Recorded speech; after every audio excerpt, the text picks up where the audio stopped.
Manusia itu yang bikin Tuhan. Maka Tuhan ketika sudah ciptakan manusia ini dibuat manual booknya. Manual book itulah namanya wahyu, atau kita bilang kitab suci. Maka manusia ini wajib mengikuti manual book yang dibuat oleh Tuhan. Jangan ambil dari yang bukan dari Tuhan, nanti akan hancur. Maka oleh karena itu, dalam pandangan agama Islam, kita beragama itu referensinya dengan dua dalil tadi. Tidak boleh ada akal. Tadi Pendeta Morwali lebih banyak bicara tentang akal. Tidak boleh akal lebih tinggi daripada wahyu.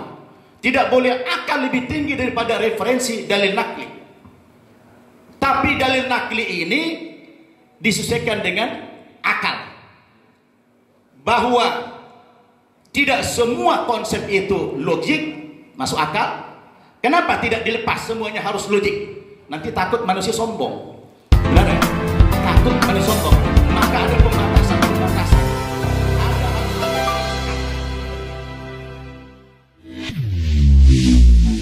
Itu kan maunya kalian. Kalau saya nggak mau boleh dong. Saya mau 5 gimana? Pak, ini kan Ya. acara ini berdasarkan kesepakatan panitia. Itu saya nggak sepakat. Saya punya 5. Kamu menyesuaikan. Malah tuh saya ada 20 pertanyaan sih. Ya, mungkin moderator tidak usah bersih tegang dalam hal ini. Antum catat saja berapa waktu bagi pembicara. Nanti saya kepada yang bicara. Itu aja. Itu aja. Pak moderator yang terhormat, kalau waktu jadi alasan, ya kasih waktu sampai kapan aja nggak apa-apa. Iya, samakan aja waktunya. Nanti nggak apa-apa. Sebab kalau materi tidak tersampaikan, itu justru nggak enak, gantung. Biarkan kami pembicara ini tuntas. Nanti antum catat saja waktunya.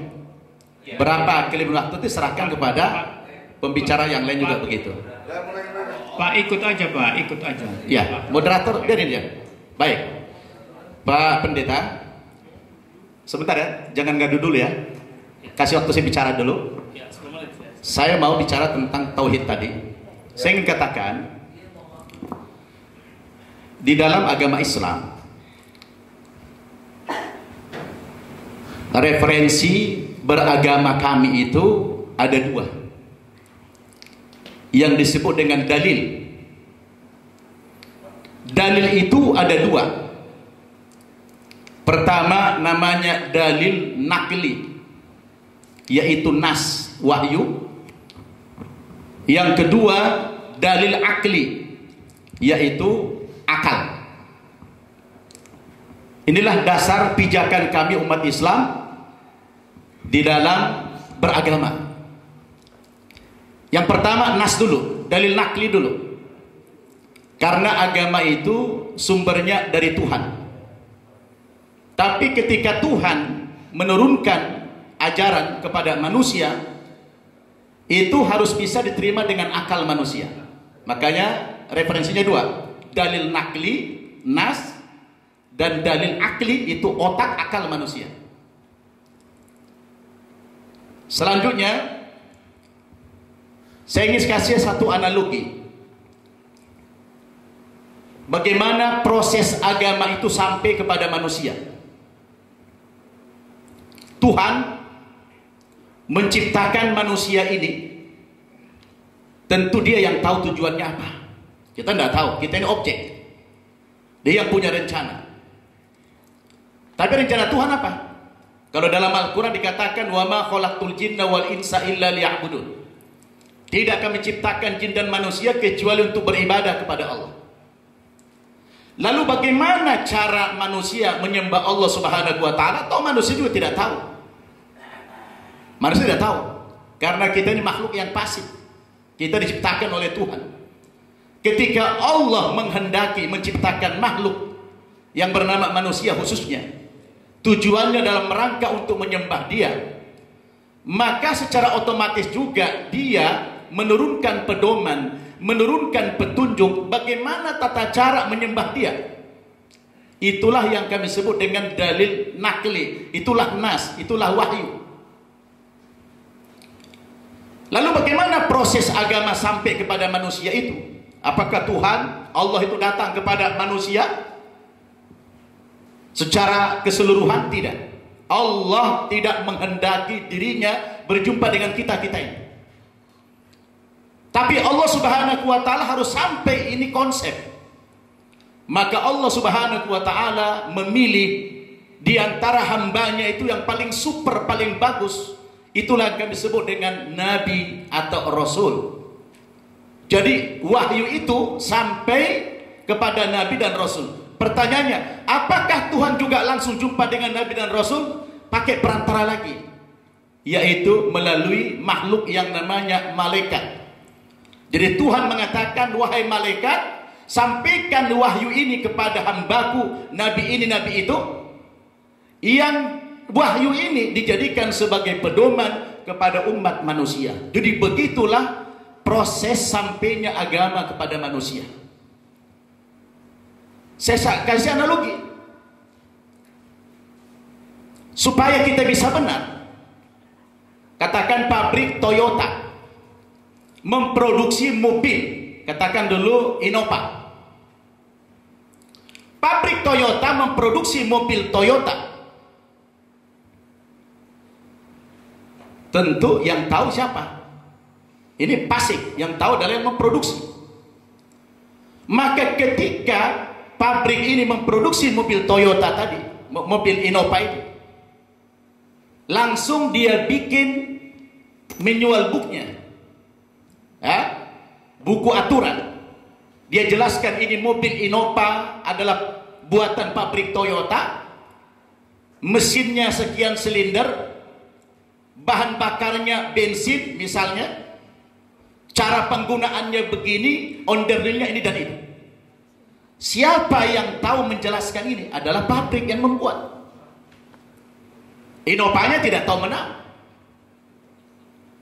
Nah, sekarang kita katakan membeli mobil Innova. Orang yang membeli mobil Innova ini, dia wajib membaca manual book dari yang membuat Innova itu. Dia wajib membaca itu. Oh, mobil ini namanya Innova, sekian silinder, bahan bakarnya bensin. Coba kalau kita memiliki mobil Toyota merek Innova, tapi kita tidak membaca manual booknya, lalu kita sembarangan, kita mengambil manual book dari pabrik yang lain, yang tadinya mobil ini bahan bakarnya adalah bensin, lalu kita isi solar, apa yang terjadi kepada mobil ini? Mobil itu akan hancur, mesinnya, dan tidak bisa berjalan. Kenapa? Tidak sesuai peruntukannya, tidak sesuai dengan petunjuk yang diturunkan, yang dibuat oleh sang pembuat kendaraan tadi. Begitulah manusia ini. Manusia itu yang bikin Tuhan. Maka Tuhan ketika sudah ciptakan manusia ini, dibuat manual booknya. Manual book itulah namanya wahyu, atau kita bilang kitab suci. Maka manusia ini wajib mengikuti manual book yang dibuat oleh Tuhan. Jangan ambil dari yang bukan dari Tuhan, nanti akan hancur. Maka oleh karena itu, dalam pandangan agama Islam, kita beragama itu referensinya dengan dua dalil tadi. Tidak boleh ada akal. Tadi Pendeta Morwali lebih banyak bicara tentang akal. Tidak boleh akal lebih tinggi daripada wahyu. Tidak boleh akal lebih tinggi daripada referensi dalil nakli. Tapi dalil nakli ini disesuaikan dengan akal. Bahwa tidak semua konsep itu logik, masuk akal. Kenapa tidak dilepas semuanya harus logik? Nanti takut manusia sombong. Benar nggak? Takut manusia sombong. Maka ada pembatasan-pembatasan. Ada hal-hal yang harus akal itu berhenti. Contoh misalnya dalam Islam, orang mau sholat wajib berwudu pakai air. Ketika tidak ada air, Tuhan perintahkan orang Islam bersuci menggunakan debu. Tayamum namanya, menggunakan debu. Secara logik, pertanyaannya, apakah debu itu membersihkan? Tidak. Nah, di sini otak harus berhenti. Itulah namanya pembatasan. Peristiwa Isra Mi'raj misalnya, itu tidak logik. Tapi di sini akal manusia harus berhenti kembali kepada iman. Tapi jumlah yang semacam ini tidak banyak. Paling Paling sekitar 5-10% saja yang irasional. 90%-nya ajaran agama itu harus rasional. Maka adinul akal, agama itu masuk akal. Kembali kepada tema tauhid. Nanti Tritunggal yang sudah dibahas dalam perspektif logika. Pak Pendeta sangat mudah memahami konsep tauhid dengan akal. Tauhid itu satu. Anak kecil pun yang tidak dewasa memahami kalimat satu itu tidak rumit. Tidak rumit, ya satu. Tidak perlu ada tafsiran-tafsiran yang bermacam-macam. Ya satu dengan 2 pribadi, tidak perlu. Atau 3 pribadi, tidak perlu itu. Mudah sekali memahami konsep tauhid secara akal. Contoh begini, sederhananya. Di dunia ini Pak, di dunia saja, kalau kita naik bis, coba antum bayangkan kalau supir ada 2, apa yang terjadi? Supir 1, celaka kita nanti. Dalam negara, bermasyarakat, presiden ada 2 atau 3, apa yang terjadi? Hancur. Maka bahasa Al-Quran apa? Lau kana fihima alihatun illallah lafasadata. Seandainya ada Tuhan di langit dan di bumi banyak, maka yang terjadi kehancuran, kata Allah Subhanahu wa taala. Jadi konsep tauhid itu logik. Cuma satu yang memimpin. Kalau sampai ada 2 Tuhan, 3 Tuhan, itu hancur. Ya.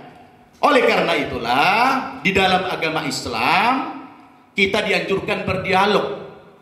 Biar Bapak Pendeta tahu, ada perhatian khusus kepada orang Kristen dalam Al-Quran. Saking pentingnya dialog itu. Kenapa? Karena kita berangkat dari satu akar sumber yang sama tadinya. Kita dari Abraham. Sumber kita dari Abraham. Maka Allah katakan dalam Al-Quran, surat Ali Imran ayat 64. A'udzubillahi minasyaitonirrajim. Qul ya ahlal kitab ta'alau ila kalimatin sawa'in bainana wa bainakum alla na'budu illallah wa la nusyrika bihi syai'a wa la yattakhidha ba'duna ba'dun arbaban min dunillah fa in tawallaw faqulu syahadu bi anna muslimun. Oh, ini luar biasa. Bahasa Quran bahasa yang indah. Katakan ya Muhammad, wahai ahli kitab. Siapa yang dimaksud ahli kitab dan apa pengertian ahli kitab? Ahli kitab itu bahasa Arab. Ahli artinya golongan, kitab artinya kitab suci. Jadi kalau ahli kitab adalah golongan yang mendapatkan kitab suci. Karena kami umat Islam percaya adalah orang Nasrani, orang Yahudi tadinya pernah mendapatkan kitab suci. Maka dalam mukaddimah saya tadi, kalau antum pahami kalimat saya, alladzi anzalal at-taurata ala Musa wa anzalat zabura ala Daud wa anzalal injila ala Isa wa anzalal qur'ana ala Muhammad alaihi wassalatu wassalam. Bahwa kami percaya Allah itu pernah menurunkan kitab suci yang namanya Taurat kepada Nabi Musa. Allah pernah menurunkan Zabur kepada Nabi Daud. Allah pernah menurunkan kitab Injil kepada Nabi Isa, dan Allah menurunkan Al-Quran kepada Nabi Muhammad. Tapi dalam perjalanannya ketika kami koreksi itu Alkitab, kalau Al-Quran mengoreksi Alkitab, yang di dalamnya ada Taurat, Zabur dan Injil, wajar. Kenapa? Al-Qurannya datang belakangan, mengoreksi yang terdahulu pantas. Tapi antum tidak akan pernah menjumpai dalam Bible koreksi terhadap Al-Quran. Kenapa? Karena Al-Quran belum ada. Oleh karena itulah Islam ini sangat mementingkan dialog. Maka dialog itu dilarang kita berdialog dengan cara yang baik. Tidak boleh dialog dengan cara baik, dilarang Al-Quran. Tapi kita berdialog dengan cara yang terbaik, apalagi yang buruk. 2 menit Ustaz. Baik saja tidak boleh, apalagi yang buruk. Maka pilihannya yang terbaik. Karena tujuan dialog apa? Dialog ini saudara adalah dalam rangka menyampaikan konsep agama kita kepada orang lain. Itulah tujuan daripada dialog. Konsep agama kita harus sampai kepada orang lain. Nanti apa kata Allah? Ta'ala ila kalimatin sawa'in bainana wa bainakum. Wahai saudara-saudaraku ahli kitab, marilah kamu semua kembali kepada satu kalimat saja, yang tidak ada perbedaan kami dengan kamu dari dulu. Karena semua nabi-nabi mengajarkan hal yang sama. Intisari ajaran Nabi apa? Tauhidullah, mengesahkan Allah Subhanahu wa taala. Maka kata seruan Al-Qur'an, Allah na'budu illallah. Saudara-saudaraku, jangan kita menyembah kecuali hanya kepada Allah yang tanpa embel-embel. Wala nusyrika bihi syai'a. Jangan mempersekutukan Allah dengan sesuatu, membuat Tuhan-Tuhan tandingan.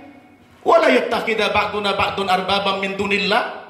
Dan jangan menjadikan tokoh-tokoh agama kamu sebagai Tuhan selain Allah. Ini kami sampaikan, fa in tawallau, kalau kamu berpaling daripada seruan ini, kamu tidak mau diajak kembali kepada yang benar ini, faqulu syahadu bi anna muslimun, katakan kepada mereka kami tetap konsisten beragama Islam. Ya. Jadi Cukup, Ustaz. tauhid, sebentar. Ini antum belum paham juga dengan bahasa saya tadi. Sampai saya selesaikan dulu. Saya tanya Ustaz, Ustaz mau selesai berapa menit? Targetkan Ustaz. Sebentar. Ini sudah ada radonnya Ustaz, nggak bisa dilanggar. Allah melarang itu. Aufu bil uqud. Aufu bil uqud. Sesuailah kalian dengan perjanjian yang sudah kalian sepakati. Kalau kita nggak sepakat, Kita kan di sini karena sepakat Ustaz. Nggak usah gitu Ustaz. Ustaz mohon maaf Ustaz. Jadi agar teman-teman di sini juga sesuai dengan, karena di Baik, silakan. saya baca. Ya, terima kasih. Ustaz berapa menit? Cukup ya. Berarti sampai 16.52.